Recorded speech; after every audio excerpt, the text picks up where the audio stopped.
Hello everyone, welcome to my channel. The night my dad screamed at my grandpa, I swear the walls shook. "Pay the rent, or get out," he shouted, his face red, his veins pulsing like he wanted to tear the house apart. Grandpa didn't fight back. He just stood there, his cane steady, his eyes calm, almost pitying. Then, without a word, he smiled and turned away. That smile scared me more than the yelling. The next morning, Grandpa was gone. No note, no suitcase missing. Just silence and the strange feeling that something enormous had just shifted. Dad called it old man drama, but 3 days later, a letter came in the mail. It wasn't from Grandpa. It was from a real estate firm. And when Dad opened it, his face turned white. Grandpa hadn't run away.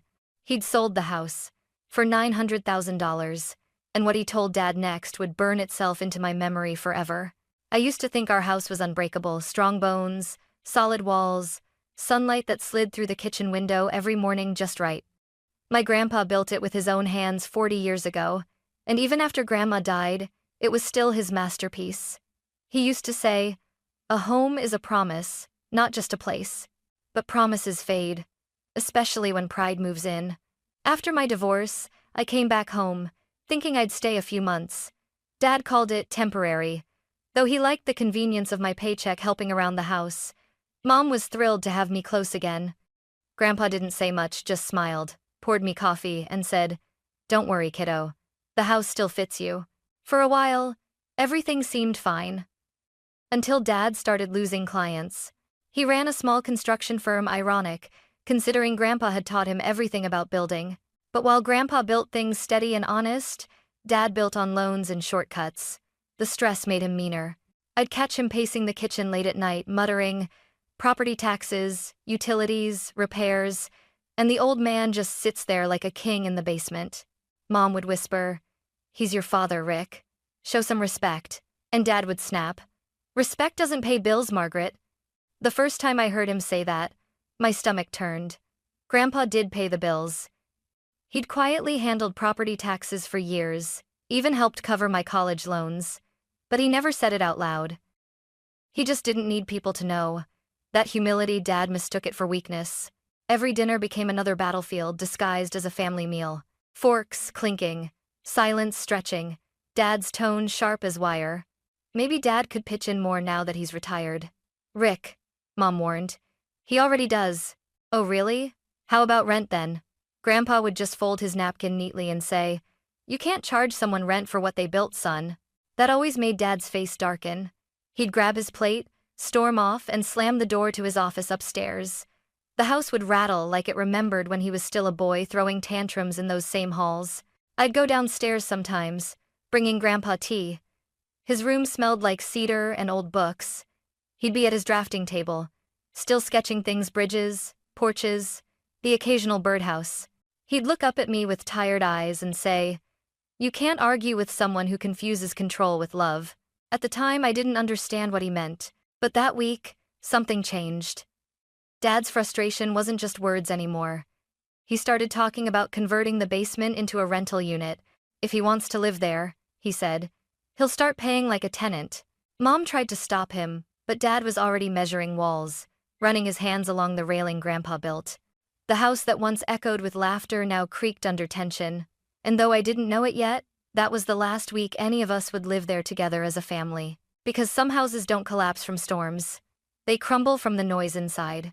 It started like every other Friday, quiet, uneasy, the kind of silence that presses against your ears until even a sigh feels too loud. Mom had made roast chicken. Grandpa set the table like always, careful and slow. Dad came home late, shoulders tense, tie loosened, eyes already stormy. I could smell the whiskey before he even spoke. He didn't sit down right away. He just stood at the end of the table, staring at Grandpa. "You didn't pay the water bill this month," he said flatly. Grandpa looked up. "I paid it last week." "Check the receipts." I checked. "And the name on the bill isn't even mine. It's still yours, isn't it? You never transferred it." Mom whispered, "Rick, not now." But it was too late. Dad slammed his fist against the table, the plates rattling. "This is my house, Dad. My responsibility. You live here for free and you don't even respect that enough to let me handle the bills. Grandpa's voice was calm, almost too calm. Your house? You're sure about that? Dad sneered. I pay the mortgage, the maintenance, everything. So yeah, I'm sure. Grandpa leaned back, folding his hands. You pay a mortgage on land that was never yours. The title still has my name, Rick. For a heartbeat, everything froze. Mom's fork clinked against her plate. Dad's face turned crimson. That's a lie. Grandpa shrugged lightly. Check for yourself. Then came the explosion. Dad's chair screeched back. He jabbed a finger at Grandpa, voice breaking with rage. I've had enough of your games. You're a guest here, you hear me? Pay the rent, or get out. The words cracked through the air like lightning. I dropped my glass. It shattered against the tile. Mom gasped. Grandpa didn't flinch. He just looked at Dad, not angry, not hurt, just tired. The kind of tired that comes from watching someone you love lose himself piece by piece. Then he stood, using his cane to steady himself. All right, he said quietly. I'll get out. Mom grabbed his arm, panicked. Dad, please, he didn't mean. But Grandpa gently moved her hand away. He meant every word. He turned to me next. For a moment, his eyes softened. Camila, you take care of your mother. Don't let this house eat you too. I tried to speak, but nothing came out. He walked toward the basement door, his steps slow but certain. When he reached the stairs, he turned back one last time and looked at my father. That same faint smile, calm, knowing, almost victorious, crossed his face. You can keep your house, Rick. But remember, a house isn't worth much when it forgets who built it. He disappeared down the stairs. Dad muttered something under his breath, but the sound of that door closing was louder than anything he could have said. I didn't know it yet, but that was the last night Grandpa ever slept under our roof, and the night my father started losing everything he thought he owned. The next morning felt wrong before I even opened my eyes. The house was too quiet, no faint hum of the coffee maker, no soft shuffle of Grandpa's slippers across the kitchen tiles. Mom was already awake, pacing.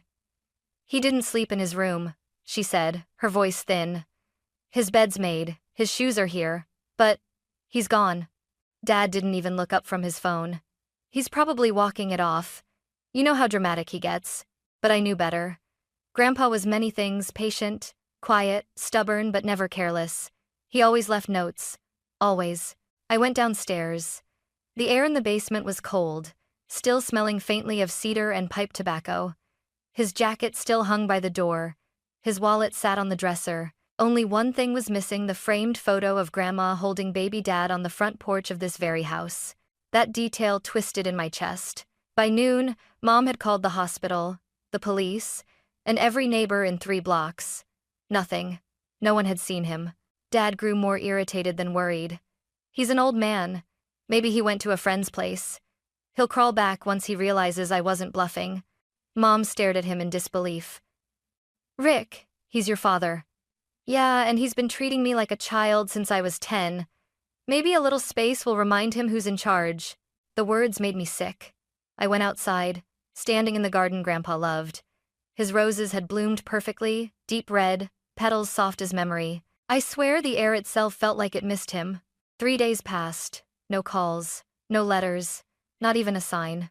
Then, on the 4th morning, an envelope came through the mail slot, thick, white, official-looking, addressed to Mr. Richard Hale. Mom picked it up first. It's from Edison and Blake Real Estate Associates, she murmured. Dad frowned. Probably junk. He tore it open anyway. The color drained from his face before he even finished reading. What? I asked. He looked at me, his voice trembling. It says, the property has been sold. Closed, paid in full. Mom took the letter from his hands, scanning the lines. Notification of completed sale. 112 Maple Drive transfer of property finalized under owner Raymond Hale. Buyer possession scheduled for 30 days from closing date. Raymond Hale. My grandpa. Dad stumbled back like the air had punched him. No, that's impossible. I own this house. Mom's voice broke. Rick, you never changed the deed. It's still under your father's name. Silence. Only the ticking clock filled it, the sound of seconds mocking him. Dad threw the letter on the floor. He can't do this. He can't just sell my house out from under me. I knelt, picking it up carefully. The ink smelled new, the signature unmistakably his, steady, deliberate. That's when it hit me. Grandpa hadn't run away. He'd moved on, and he'd taken the house with him. The man my father tried to evict had just evicted us all. Dad didn't sleep that night. He sat in the living room with the letter spread across the coffee table, reading and rereading it like the words might magically change. His fingers left sweaty prints on the paper. Mom tried to reason with him. Rick, maybe he just wanted to move somewhere smaller. He's old. Maybe he needed the money. But Dad wasn't listening. Smaller? He sold this house. My house. His voice cracked. You don't just sell your son's home out of spite. I wanted to say it wasn't spite, it was consequence, but I stayed quiet. I'd never seen my dad unravel like that. He was pacing, muttering half-sentences. He can't. Legal ownership? I've lived here for years. This is theft. Mom reached out to calm him, but he brushed her off and stormed upstairs. Mom sighed. Camila, he's going to do something stupid. She was right. The next morning, Dad was already on the phone with banks and lawyers. I heard the same line repeated again and again. There must be a mistake. My father's name shouldn't still be on the deed. Each time, the answer came back colder, more final. Sir, the public record lists Raymond Hale as sole owner. The sale is legally binding. By noon, his voice was hoarse. He called the real estate office next. I could hear every word through the wall. You had no right to sell this house. Mr. Hale did, sir. He's the registered owner. The transaction is complete. But I live here. Then you'll need to vacate before the possession date. The line went dead. He came out of his office looking older, smaller somehow. Mom tried to touch his arm, but he pulled away. He wanted to humiliate me. That's what this is. I shook my head. He warned you, Dad. He glared at me, eyes bloodshot. Don't start, Camila. But I couldn't stop myself. You told him to pay rent or get out. He did both. His mouth opened, then closed again. No words, just rage simmering behind his silence. That afternoon, movers showed up not for us, but to deliver inspection paperwork. The buyers were scheduled to take possession in 30 days. Mom read the letter aloud, hands trembling. The new owners will assume occupancy September 1st. Dad crumpled the page, his voice low and broken. Over my dead body. But even as he said it, I saw the truth in his eyes he'd lost. When night came, he sat alone on the porch, staring at the dark garden Grandpa once tended. The roses were wilting without care. I stepped outside quietly. He didn't look up when he spoke. You think he's proud of himself? You think he's laughing right now? I didn't answer. I just whispered. Maybe he's finally at peace. Dad turned toward me, his expression hollow. Peace? He destroyed me. And for the first time in my life, I realized my father wasn't angry because he'd lost a house. He was angry because he'd been outsmarted by the man who built it. 3 days passed before Grandpa finally called. Mom was in the kitchen making tea when the old landline rang, the one Grandpa had installed himself decades ago. She froze, mid-motion. Dad snatched the phone off the counter before the second ring. Dad, where the hell are you? Grandpa, calm. Good morning, Rick. You sound tired. Dad, tired? You sold my house. Grandpa, I sold my house. The one I built. The one you told me to pay rent for. I sat at the table, staring, heart hammering. Mom whispered, put it on speaker. Angster maybe well. Dad jabbed the button, breathing heavy. Grandpa, you said pay the rent or get out. So I got out. Dad, you blindsided me. Do you have any idea what you've done to us? Grandpa, I know exactly.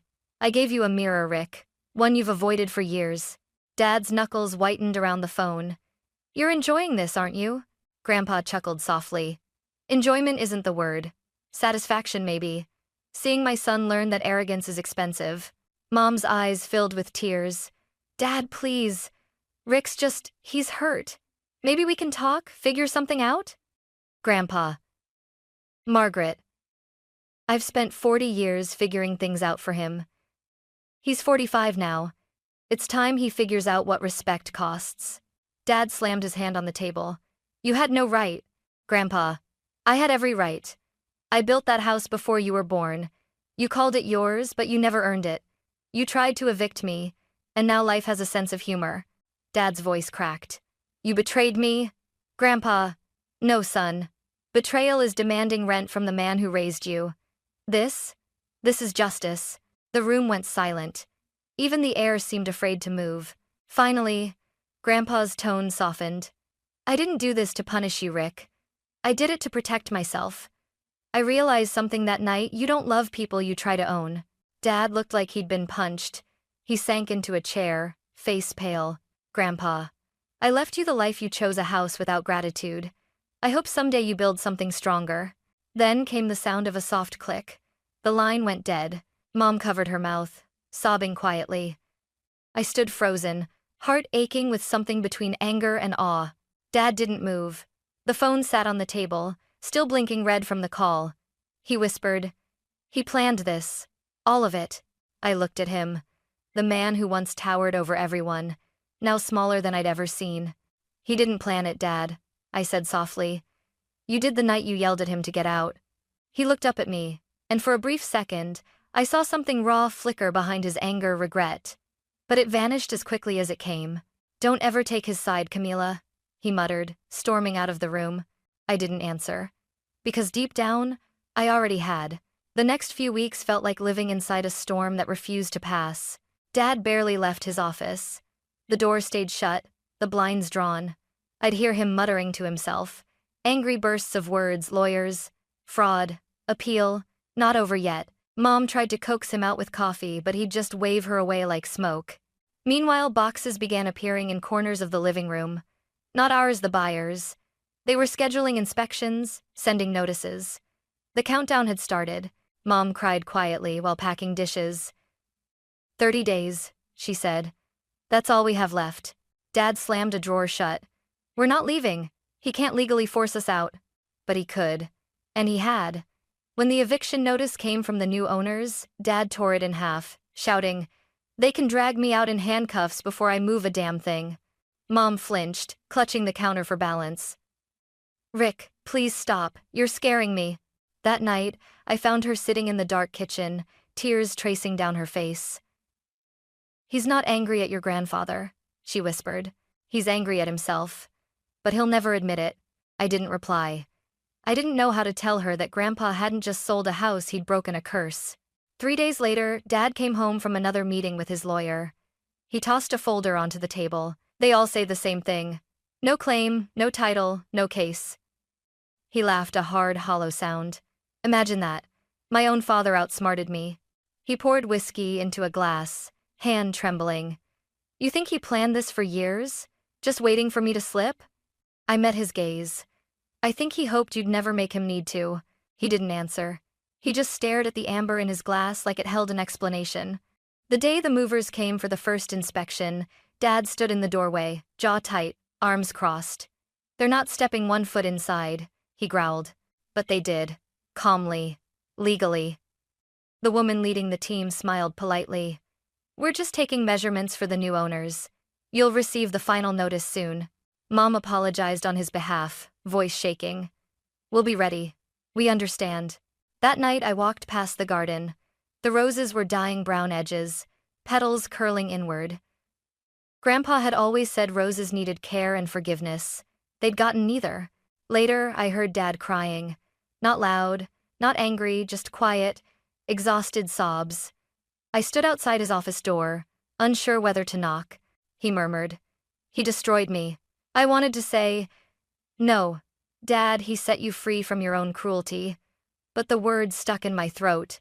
When I went downstairs, Mom was asleep on the couch, arms wrapped around one of Grandpa's old sweaters she'd found in a drawer. I sat beside her, feeling the weight of everything that had been said, everything that couldn't be taken back. For years I'd thought the house was our foundation. Now I realized it was our cage. And the only one strong enough to break the lock had already walked away. A month after the sale closed, I finally found him. The address was scribbled on the back of an envelope Mom had left on the counter, a return address from one of Grandpa's letters to the bank.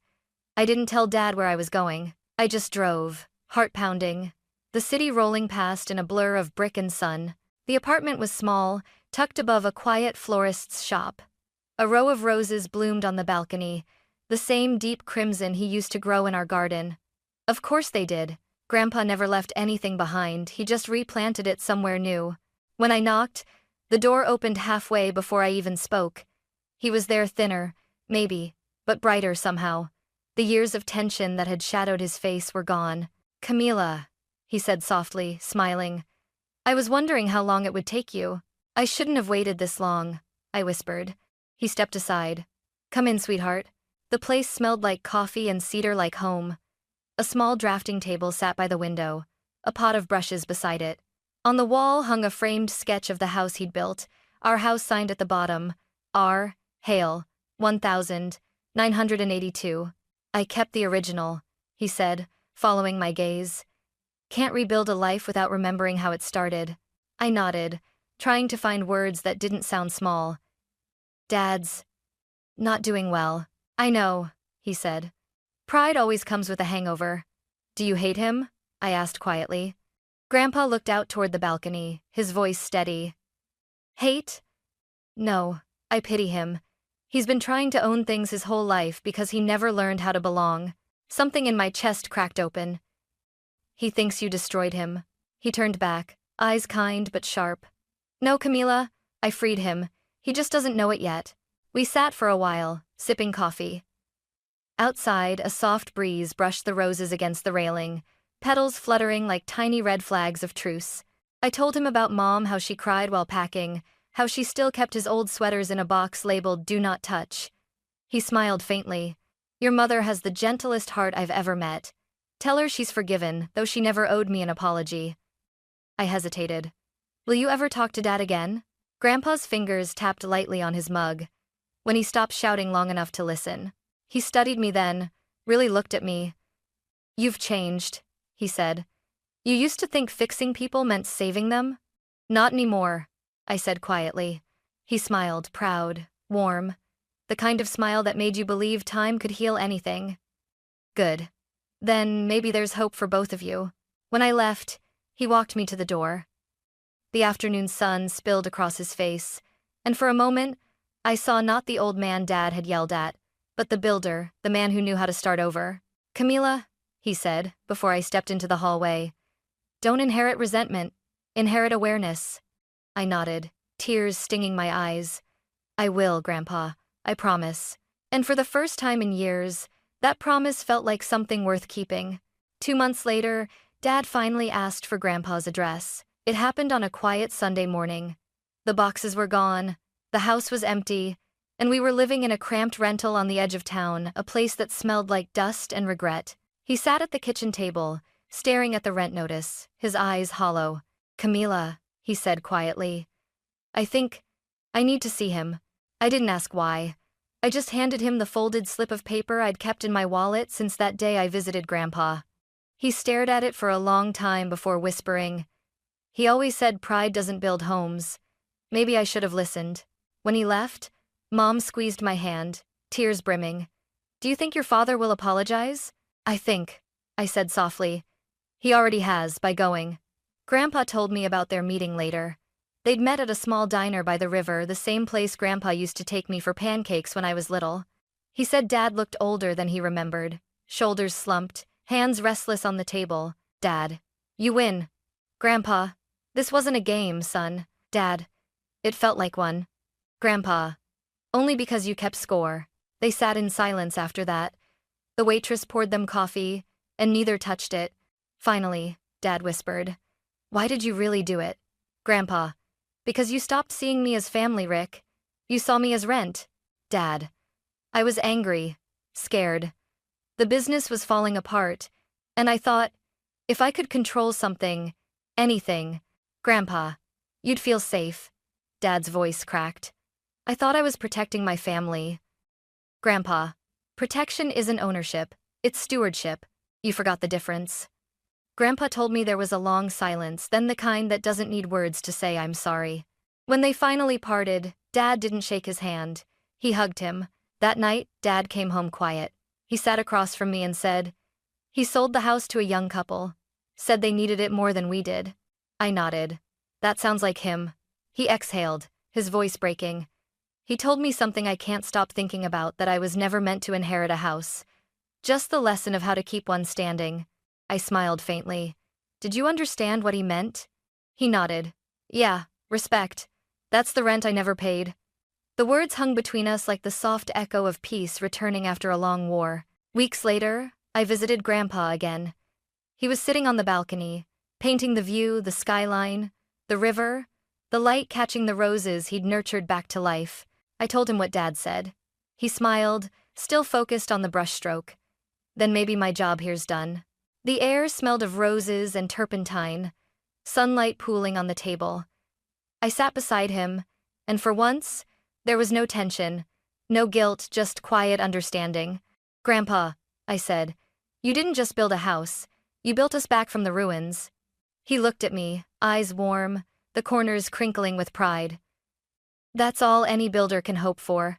And as I watched the paint dry under the afternoon light, I realized the house was never the story we were. Because some homes aren't made of wood or walls. They're made of the people who finally learn how to stay.